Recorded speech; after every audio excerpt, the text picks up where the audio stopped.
Thank you for joining us. Today we are continuing our series of how to complete your Cal State application.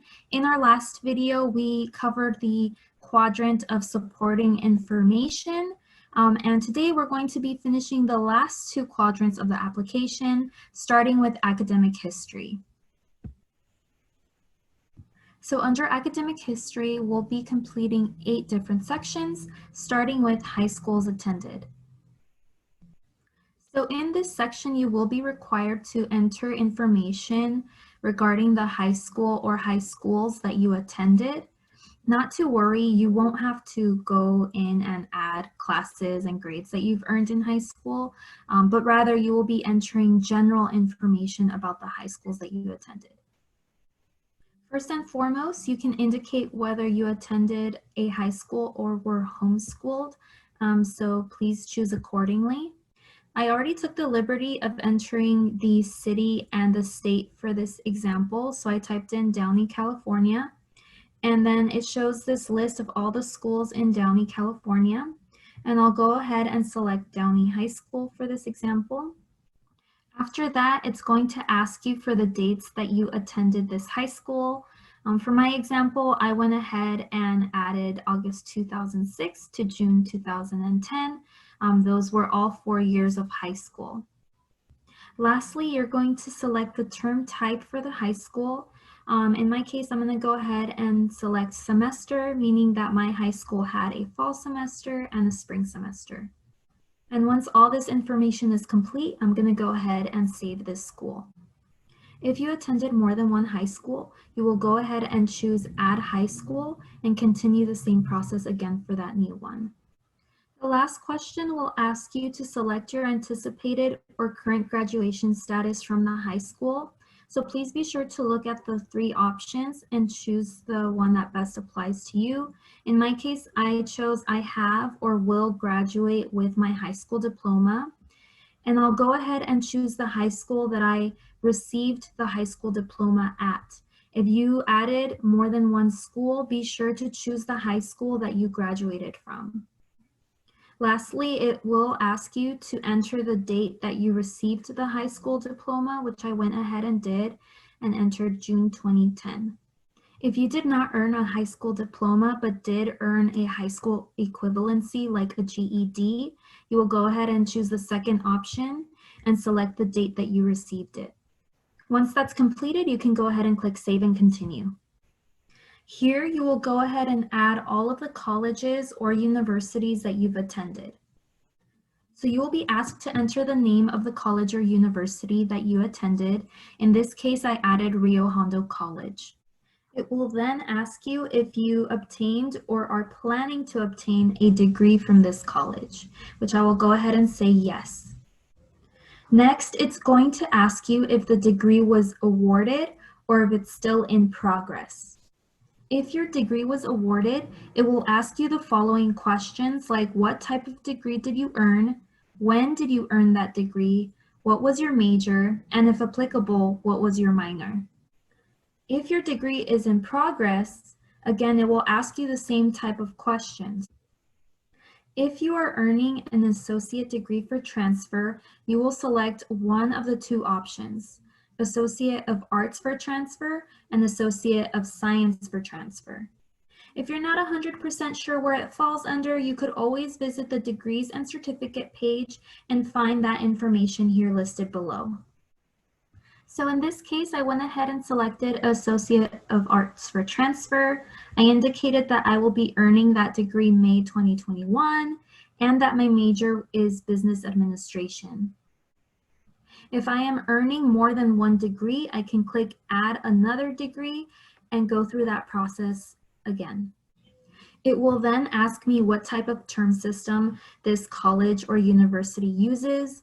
In Rio Hondo College's case, it's going to be semester system. The last question is, when did you attend this college or university? So I'm going to go ahead and select the first semester that I started attending Rio Hondo College to the last semester. If you're not too sure when you started attending your college, you can always refer to your transcript. If you are still attending this college or university, you will go ahead and check off this box instead of filling out the last semester information. Once you've entered all relevant information for this particular college or university, you will go ahead and choose Save. If you need to add any other colleges or universities, you can go ahead and click this button and enter all of the relevant information for that college or university. Once you've entered all of the colleges that you've attended, you can go ahead and click to the left where it says Transcript Entry to continue. So the transcript entry page is where we are going to do the majority of our work. Here, we're going to enter all of the courses that you've completed that appear on your transcript. So this includes courses that you withdrew from, that you repeated, any ungraded labs, test credits, gym courses, or any other non-graded courses. It will be very helpful to have your unofficial transcript with you so that you can go ahead and enter the correct term and year, as well as the correct department prefixes and course numbers. If you've attended more than one college, please be sure to have the unofficial transcripts for all the colleges, as you will be entering all of the courses that you've taken for every college that you've attended. So as you can see, Rio Hondo College is listed here because that was the school that I indicated earlier that I'm attending. If you entered more than one college or university, you will see all of them listed here below. So I'm going to go ahead and get started with Rio Hondo College. So to get started, I will go ahead and click Add a Semester. The first thing that it's going to ask for is the term. So for Rio Hondo College, you really have three options. You have fall, spring, and summer 1. In this case, I'm going to go ahead and enter fall. Next, it's going to ask me to plug in the year, which is 2012. As a general rule of thumb, for a student that's applying to transfer, you can really only choose freshman or sophomore since you'll be transferring at a junior level at the university that you are applying to. So as a rule of thumb, a freshman has completed 0 to 29 semester credits, and a sophomore has completed 30 to 59 semester credits. Next, you will go ahead and indicate the completion status of that semester. So if you've already finished taking those classes for the semester and earned a grade, you'll go ahead and select completed. All right, so now we're going to go ahead and add our courses. So go ahead and click Add a Course. As you can see, you're first asked to enter the course code, which again you can find in your unofficial transcript. For this example, I'm going to go ahead and type in English 101.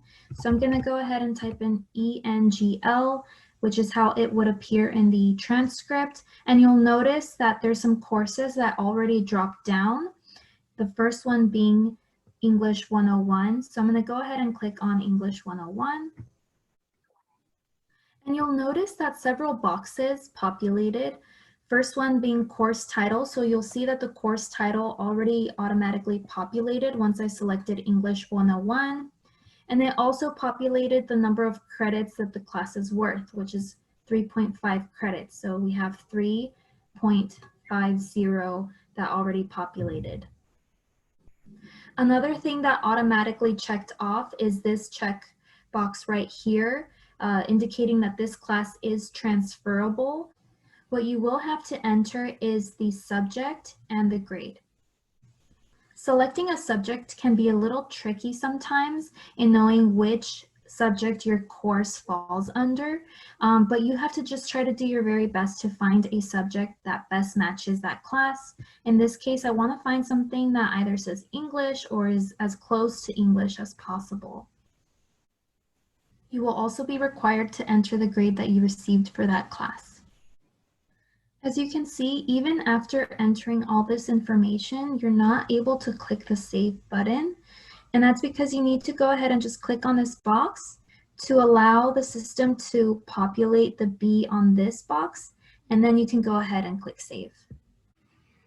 Now just note, when you're typing in the course code, be sure to group all of the characters together, because for example, if I'm trying to type in Math 130 and I put a space and start typing it in, you'll notice that that course is no longer listed.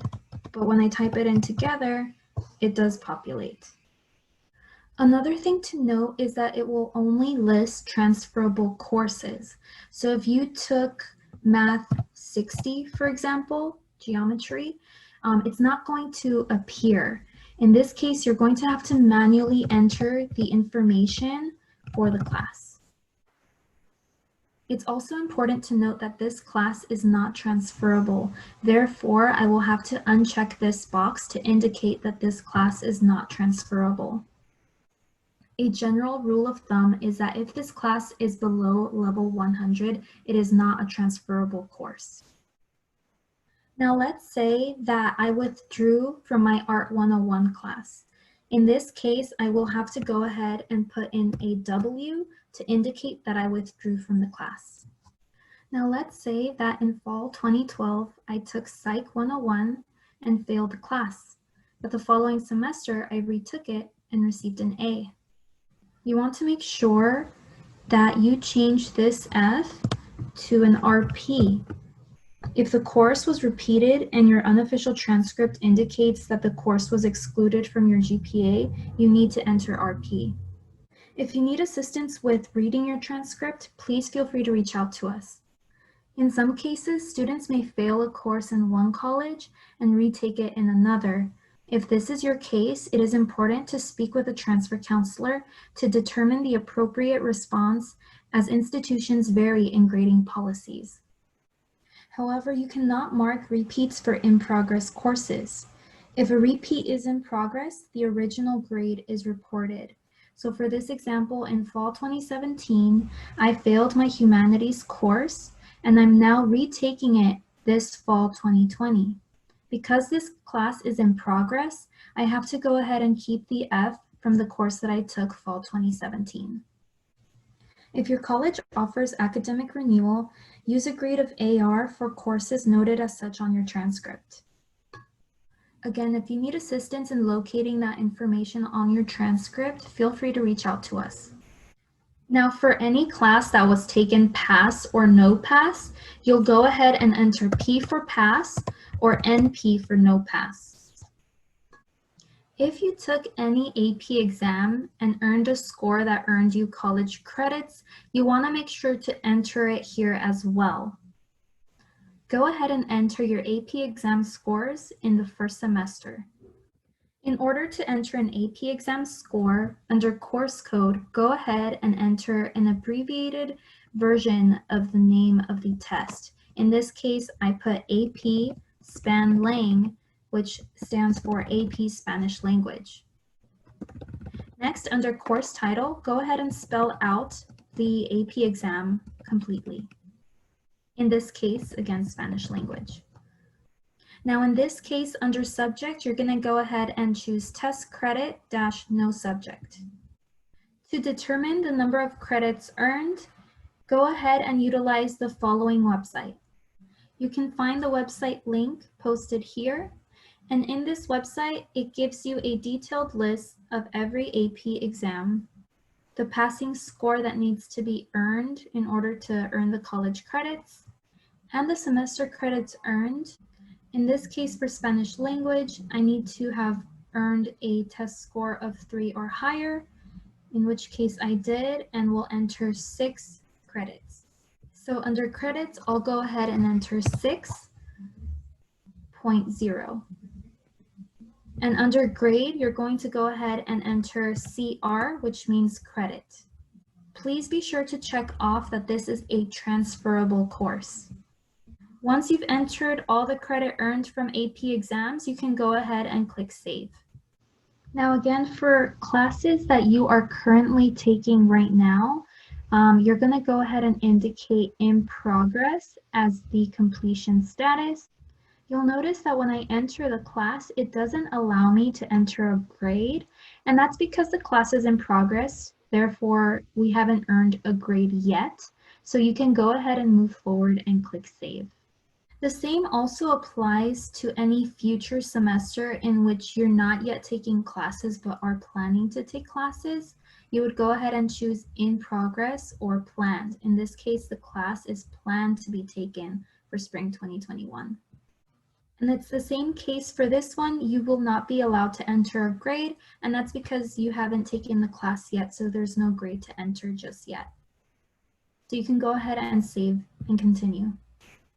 So I just want to remind you one last time that when it comes to entering your courses and grades, you are required to enter all the courses that you've taken, even if they're courses that were withdrawn or repeated or you received academic renewal for. Even if it's not a transferable course, you need to go ahead and enter all of the courses and grades that are listed on your unofficial transcript. Once you are done entering all of your courses and grades, you can go ahead and click on Transcript Entry again to be taken back to the main page. On the right-hand side, you have a very helpful tool that allows you to calculate your transfer GPA. The GPA that is calculated is based off of the courses and grades that you entered. If the GPA is different from the one listed on your transcript, or different from a GPA given to you by a counselor, it's very important that you reach out to us because it could be that you entered a course or grade incorrectly, and it's important to go ahead and address that issue. Once all courses are entered, you'll notice that the progress bar indicates that it is complete. If you want to go ahead and preview your transcript, you can. It'll give a summary of all the courses and grades that you listed in case you want to double check. Once you are done, the last question listed will say, have you completed entering your transcript? If this is true, you can go ahead and indicate yes. If not, you can go ahead and indicate no. If you indicate no, please be sure to return to this page so that you can complete entering your transcript. As a transfer student, you must complete 4 general education courses before transferring to a CSU program. These general education courses are known as the Golden 4, and they consist of oral communication, written communication, critical thinking, and math concepts/quantitative reasoning. These 4 GE requirements listed below must be fulfilled with a grade of C- or better. For each of these subjects, you need to use the corresponding drop-down list to identify the course that fulfills the requirement. You can even use in progress or planned courses. If you are not too sure which course fulfills that requirement, we have the CSU GE advising sheet on the Transfer Center website, and that'll help you locate which courses correspond to each requirement. If you need additional assistance, feel free to reach out to us or speak with a transfer counselor and we'll point you in the right direction. Luckily, the system automatically matched the correct courses to each requirement. So Speech 101, English 101, English 201, Math 130, each fulfills the requirements for each of the Golden 4. And once a class has been assigned to each corresponding requirement, you can go ahead and save and continue. The next section will ask you to enter any standardized test scores like the ACT, the GRE, the SAT, just to list a few. In this case, as a transfer applicant, you are not required to enter your SAT or ACT scores, so you can go ahead and click, I am not adding any standardized test. Now, if you remember when we were working on the transcript entry, I went ahead and indicated that I took AP Spanish language.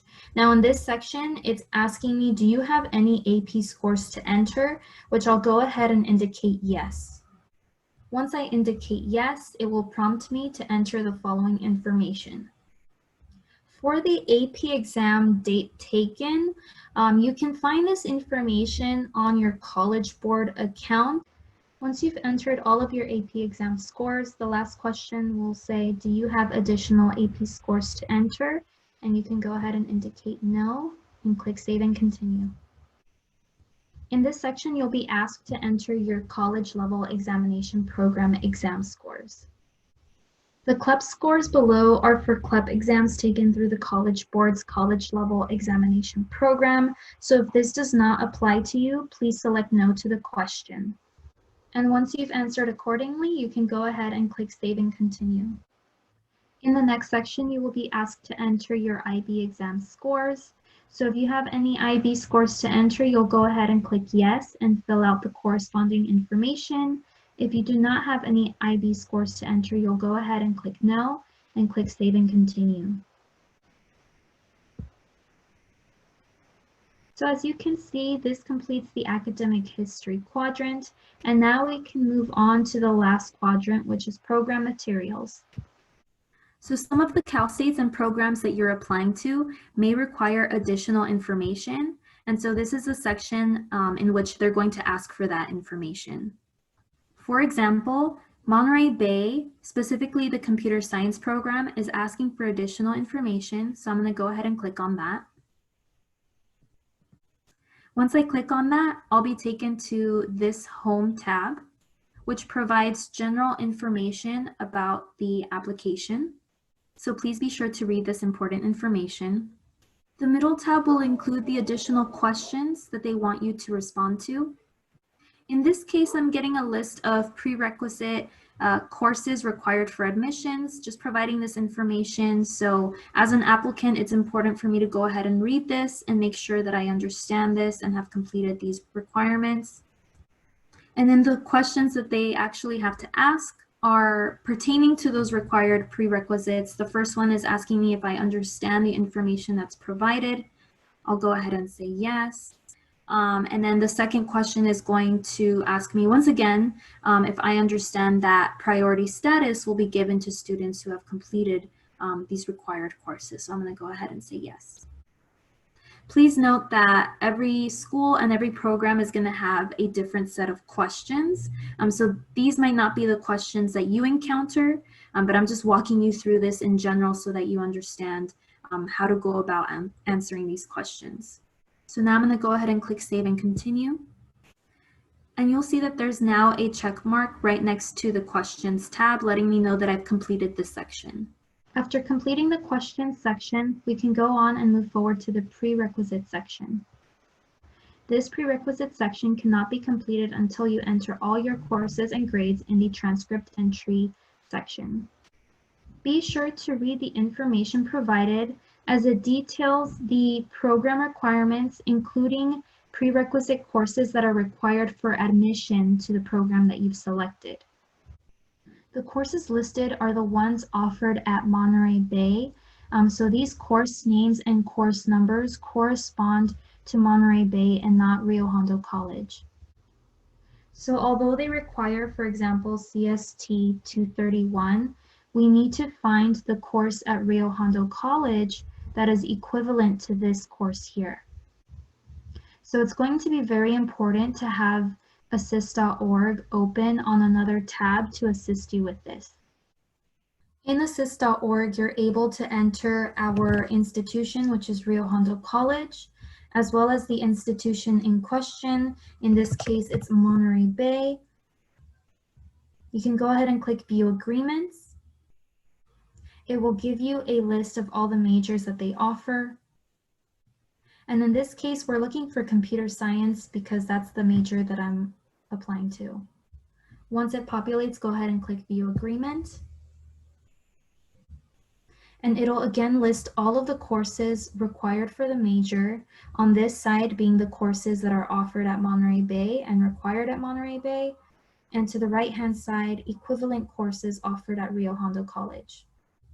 So in this example, we see that one of the required courses is CST 231.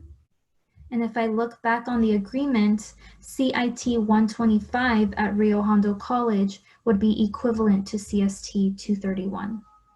So then in order to assign that equivalent course, I'm going to go ahead and click Assign Course. So then again, it lists CST 231 as one of the major prep courses required by Monterey Bay, and it'll give me a list of all the courses and grades that I entered earlier. So because I know based on the report that I saw on assist.org that CIT 125 is equivalent to CST 231, I can go ahead and click on this plus sign to indicate that CIT 125 satisfies that requirement. And once I've done that, I can click Save and Exit. As you can see, there are other courses listed. Again, these are the courses that are one, required, and 2 recommended. So you want to go ahead and make sure to assign the equivalent course corresponding to each of these classes. If you did not take a course that's equivalent to one of these courses, you would go ahead and select I am not matching any courses to this prerequisite. Once you've entered all of the information like I did, you'll notice that a check mark appears indicating that this section is complete. Not all schools require that prerequisite section. You'll see here for the San Marcos tab, all we have to complete is just a set of questions. And you'll notice that this set of questions is very different from the Monterey Bay one. So you can go ahead and answer these questions accordingly. I went ahead and I answered these questions. You'll see the check mark right next to the question section. And then you'll also see a check mark right next to the San Marcos tab. That means that I've completed all of the supplemental information for the San Marcos program in sociology. And you'll notice that all sections have been completed for this quadrant, thus completing the entirety of my application. Please be sure to meet with one of our transfer counselors before submitting your application. This way, our transfer counselor can review your application and make sure that it's filled out correctly. Once it is ready to be submitted, you can go ahead and click on the Submit Application tab. Again, it will indicate the number of applications ready for submission, as well as the total fees. You can check to see if you qualify for the fee waiver by clicking Check My Fee Waiver Status. So again, once I'm ready to submit, I can go ahead and click Submit All. It will give you one last summary of the programs that you are applying to, as well as the total fee. Once you are ready, you can go ahead and click Continue. And so lastly, it's going to ask you to enter your payment details if in fact you have to pay for the application. And once you've entered that information, the payment will go through and this will complete your application submission. So this concludes our series of tutorials on how to complete your Cal State application. We hope that you were able to find this information and tutorial useful. As always, if you have any additional questions or need additional assistance, feel free to reach out to us and we will be more than happy to assist you.